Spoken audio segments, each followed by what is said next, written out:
Bismillahirrahmanirrahim. Assalamualaikum warahmatullahi wabarakatuh. Ah, Alhamdulillah, terima kasih kerana menjemput doktor sebagai panel untuk memberi sedikit pengetahuan tentang penyakit COVID-19 yang sedang melanda bukan sahaja di negara Malaysia kita, malah seluruh dunia. Jadi doktor ta'aruf dahulu. Doktor bernama Dr. Syukri bin Muhammad Ghani, bekerja di Klinik Kesihatan Kemahang. Pertama sekali, doktor nak bagi definisi apa itu penyakit COVID-19. Penyakit COVID-19 ialah disebabkan oleh jangkitan virus yang kita kenali sebagai coronavirus, yang mana ia menjangkiti manusia melalui saluran pernafasan, yang boleh menyebabkan saluran pernafasan manusia menjadi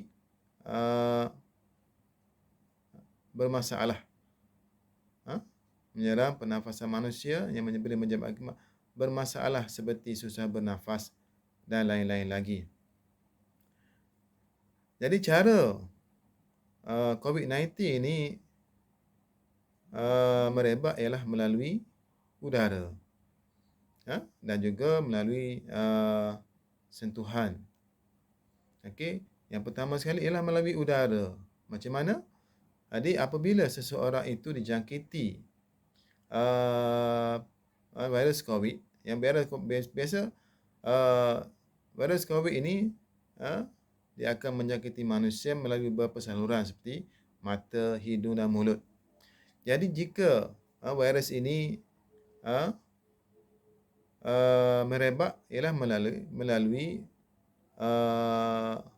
bersin atau batuk pesakit yang dijangkiti, dan akan menyebarkan, dipanggil droplet ataupun titisan-titisan halus, yang mana titisan ini mengandungi virus.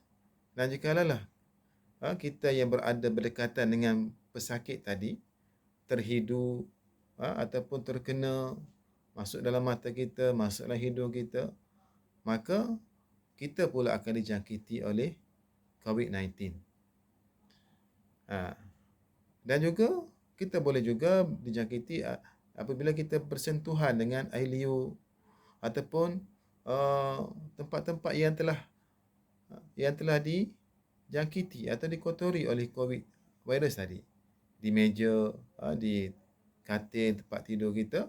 Jadi kalau tangan kita terkena pada virus tadi, bila kita sentuh tangan kita pada muka kita, jadi kemungkinan besar virus itu akan masuki ke dalam hidung kita, melalui mata kita, mulut kita, kita pun akan dijangkiti COVID-19 atau COVID-19. Jadi apakah gejala-gejala yang biasa didapati oleh pesakit COVID? Yang pertama, gejala yang biasa ialah demam panas. Demam panas yang suhunya melebihi 38 darjah Celsius. Demam panas, dan kedua, pesakit juga boleh mengalami sakit-sakit tubuh, sakit sendi, dan juga pesakit juga mungkin ada di kalangan pesakit juga mengalami batuk atau sesama, atau ada juga yang sakit tekak. Dan bila dah jadi macam tu, bila tak sihat, maka ada yang tak lalu makan, ada yang akan rasa nak muntah, dan sampai satu tahap yang teruk dia akan mengalami cirit-berit. Jadi jika tidak dirawat dengan segera, bila sudah ada tanda-tanda cirit-berit, keletihan yang terlampau, ini boleh membawa kepada kematian kepada pesakit COVID. Jadi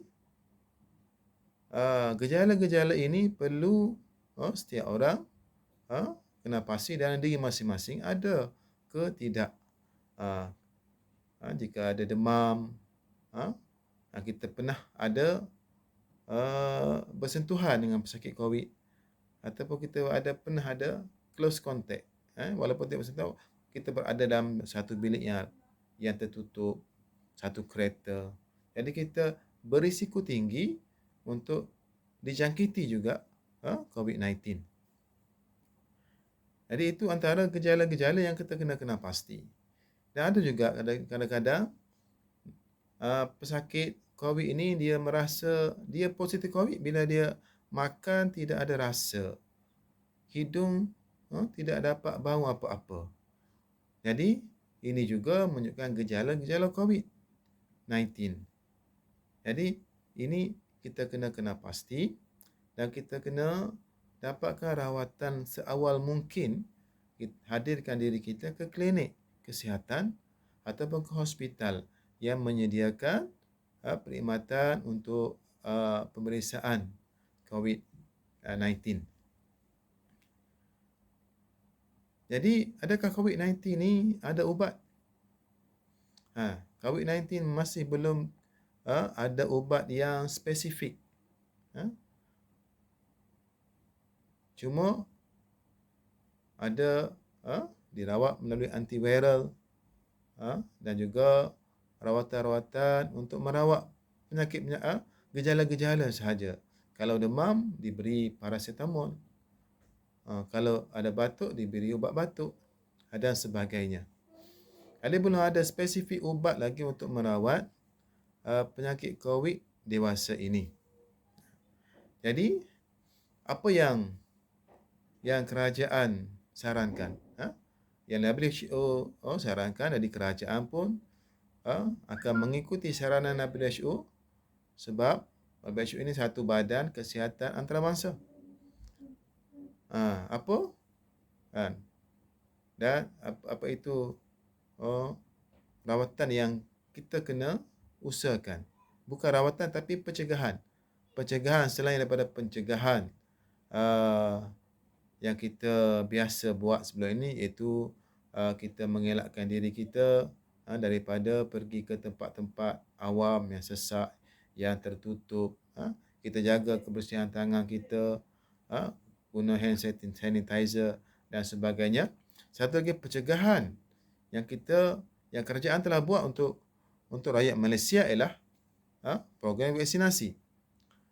Program vaksinasi ini kita telah mulakan di Malaysia iaitu pada Mac 2021 sehinggalah sekarang. Jadi sudah hampir rakyat Malaysia kita ini telah menerima vaksin hampir 80%.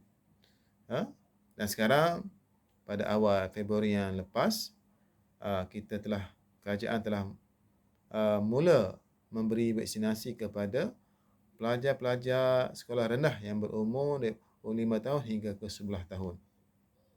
Jadi kenapa perlunya vaksin?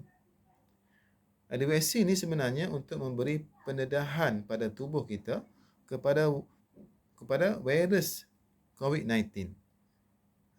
Jadi kalau dah tubuh badan kita mengenal virus COVID-19, jadi tubuh badan kita akan menghasilkan antibodi yang spesifik untuk COVID-19 itu. Jadi jika berlaku selepas ini kita terdedah kepada kuman virus COVID yang betul-betul, maka insya-Allah badan kita sudah bersedia untuk menentang virus COVID-19 tadi. Oleh sebab itulah kerajaan sedang mewar-warkan dan menggalakkan semua warga negara dan juga bukan warga negara untuk menerima atau mendapatkan vaksin. Sama ada vaksin Pfizer, vaksin Sinovac, CanSino dan sebagainya. Jadi kita dapatkan pelalian pasif ini di klinik-klinik yang berdekatan. Dan insya-Allah kita kena tawakal lah. Dan kita tawakal pada Allah Ta'ala, kita telah usaha. Dan kalau kena juga, insya-Allah gejala-gejala yang kita akan dapati kemungkinan tidak kuat, tidak terlalu teruk. Dan kalau kita tengok pada masa sekarang, walaupun kes yang berpuluh-puluh ribu, tapi yang bergejala ataupun tidak bergejala atau bergejala ringan hanya mencapai 99%. Yang gejala teruk yang kena masuk ICU, yang kena masuk hospital tidak ramai. Jadi ini memudahkan Kementerian Kesihatan untuk merawat pesakit-pesakit COVID ini dengan berkesan. Jadi rasa itu saja perkongsian taklimat mengenai COVID-19 untuk semua. Diharap maklumat ini dapat membantu pendengar-pendengar semua. Sama-samalah kita menjaga SOP. Wassalamualaikum warahmatullahi wabarakatuh.